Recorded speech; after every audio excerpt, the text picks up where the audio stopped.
¿Y tú? ¿A qué le temes?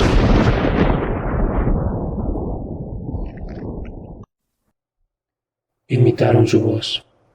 Quiero que esto quede en anónimo, no por miedo, sino porque sé que si digo mi nombre, alguien va a venir a buscarme.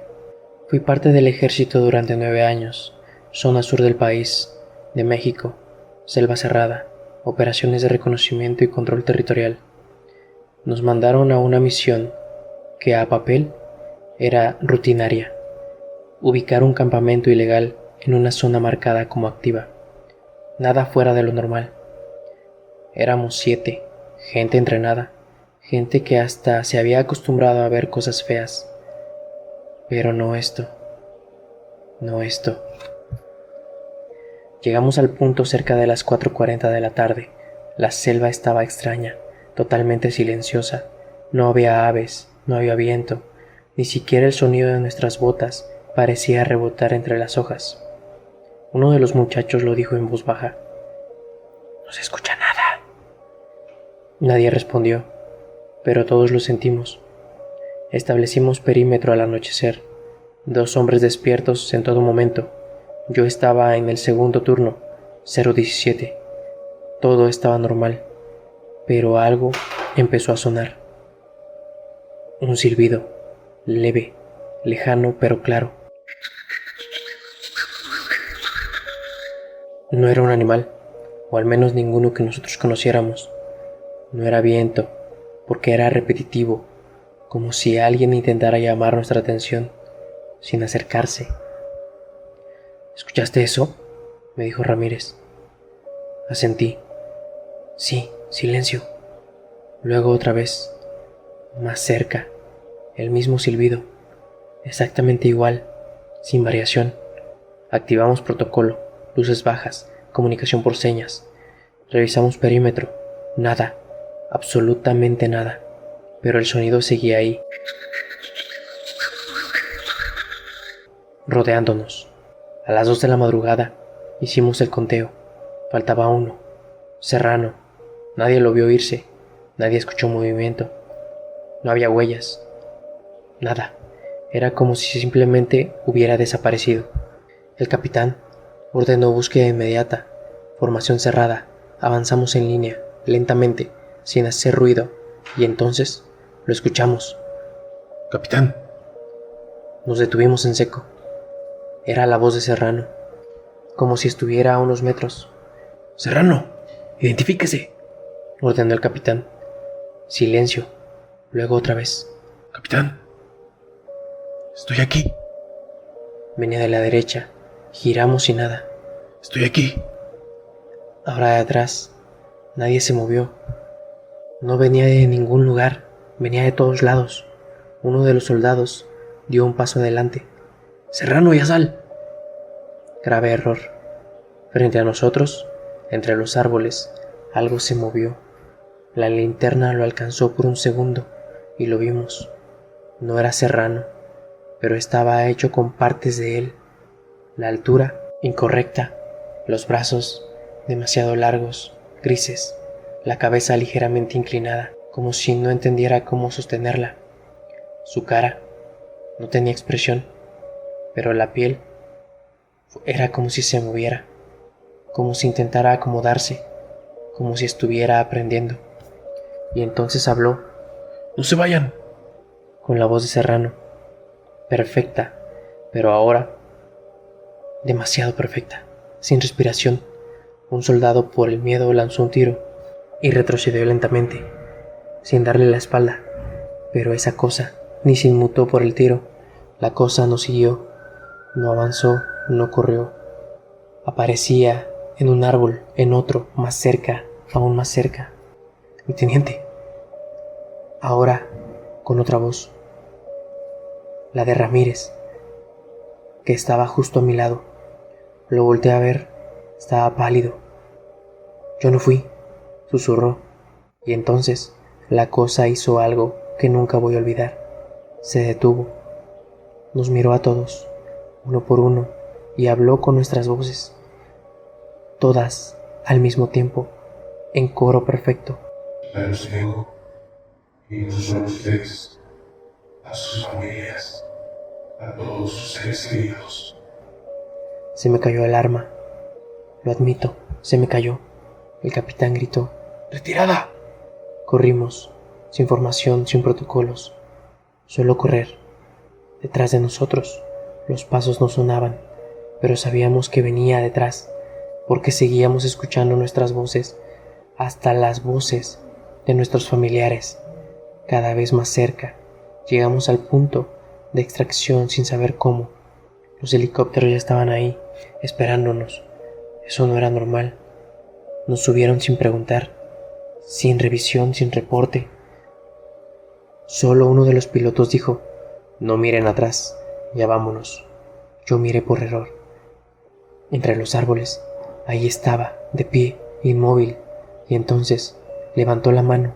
Esa cosa sonrió, mostró dientes imposibles y movió la mano diciéndonos adiós. Nunca volvimos a esa zona. Nunca se registró la misión. Nunca existió Serrano. Eso es lo que dice el reporte. Pero yo sé la verdad, porque a veces, cuando estoy con mis hijos, sus caras cambian, como si fueran maniquíes. Y mi capitán, desde ese día, no es el mismo. Hasta me atrevo a pensar que ya no es él. A veces, solo mira hacia arriba, diciendo con su mano adiós, sonriendo de manera casi diabólica. No sé qué nos hizo esa cosa, tampoco sé qué era, pero quien nos mandó a la misión sabe que eso está ahí, en esa selva, y parece que nosotros solo fuimos un experimento. Comunidad, antes de continuar, les quiero pedir que si aún no están suscritos, suscríbanse. Es la mejor forma de apoyarnos, y aparte, es gratis. También puedes apoyarnos dejando un comentario o un like, o compartiéndolo con personas que sabes que les gustan las historias de terror, los relatos, todo lo que está en este canal. Vamos con el siguiente relato. El punto cero. Esto no es una historia, es un registro que nunca debió de salir. Y si alguien del alto mando llega a escuchar esto, yo nunca hablé. Quiero mantenerme en anónimo.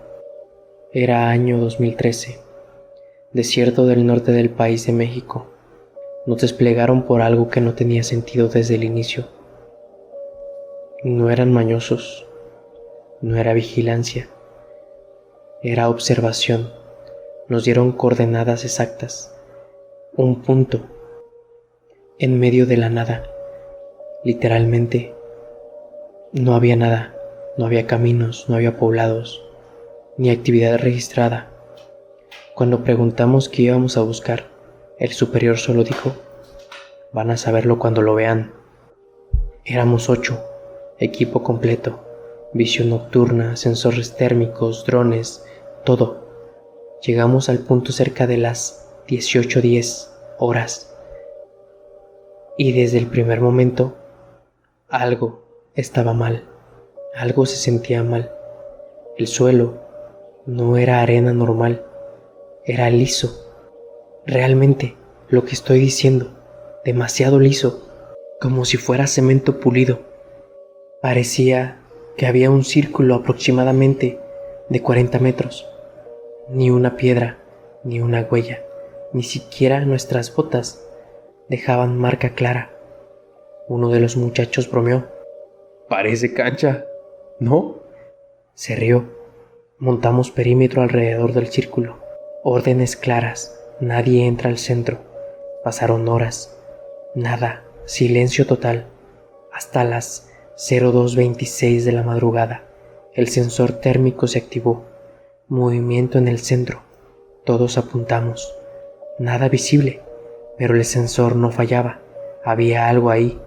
Había movimiento, justo en medio. ¿Un animal? Negativo. No tiene forma definida. Esa frase no tenía sentido en ese momento. Encendimos iluminación potente, directa al centro, y entonces fue cuando lo vimos. No precisamente era una figura, no era un cuerpo, era como distorsión, como si el aire se estuviera manifestando en ondas extrañas, una especie de silueta pero incompleta. A veces parecía alta, a veces demasiado baja, y de pronto desaparecía. ¿Qué es eso?, susurró alguien. Nadie respondió. El capitán dio la orden: nadie dispare. Pero ya era tarde. Uno de los soldados abrió fuego, ráfaga corta, directo al centro.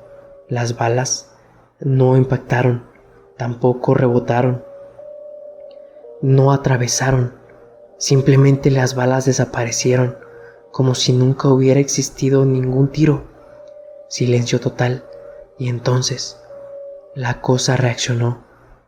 No se movió, tampoco atacó, pero creció. La distorsión se expandió. Lentamente, 1 metro, 2, 3. ¡Retrocedan!, gritó el capitán. Nos alejamos del perímetro, pero algo no estaba bien. El soldado que disparó no se movió. ¡Muévete!, le gritaron. No respondió. Se quedó de pie, mirando al centro, inmóvil. Me acerqué. López, ¿estás bien? Y entonces habló. No siento. Las manos. Bajé la mirada. Sus brazos no estaban. No había sangre. No había un corte. Simplemente no estaban. Como si alguien las hubiera borrado. Pero él seguía de pie, consciente, respirando. Gritó. Un grito que no se me va a olvidar nunca. Y entonces López desapareció. Se desintegró. Simplemente dejó de estar ahí. Nadie volvió a disparar. Nadie se movió. La cosa seguía creciendo. «Evacuación inmediata», ordenó el capitán. Corrimos, sin recoger equipo, sin mirar atrás. Pero yo miré, y lo que vi no era una cosa. Era el espacio, como una grieta en el espacio-tiempo. Un ser de otra dimensión. No puedo explicarlo de otra forma. Como si el mundo se estuviera rompiendo en ese punto. Llegaron vehículos antes de que saliéramos de la zona. Demasiado rápido, preparados. Traían equipo que nunca había visto. No eran armas, eran instrumentos. Colocaron algo alrededor del área, un tipo de anillo, y cuando lo activaron, la cosa se detuvo. No desapareció, solo dejó de crecer. Uno de los hombres, sin insignia, se acercó a nosotros. ¿Cuántos entraron al perímetro? 8, respondió el capitán. El hombre negó con la cabeza. No. Miró la lista. Aquí solo hay registro de 7. Silencio total. No. Falta uno, dijo el capitán. El hombre lo miró fijamente y respondió algo que todavía me despierta por la noche. No. Nunca faltó nadie. Y nunca van a volver a hablar de esto. No va a haber reporte. No hay misión. ¿Entendido? No sé quién era ese hombre, pero hablaba con autoridad, y el capitán solo asintió. Pero hay algo que sí quedó. A veces, cuando estoy en lugares abiertos, siento algo raro en las manos, como si no estuvieran, y por un segundo no las puedo ver. Y en ese momento hay algo extraño también. De pronto veo que López aparece y desaparece como si fuera alguien intermitente, y me pide ayuda. Pero, ¿cómo ayudarlo? ¿Cómo pasar a esa dimensión? No puedo hacer nada. Esa cosa no pertenece aquí. Y por un instante, a veces, yo también dejo de pertenecer acá.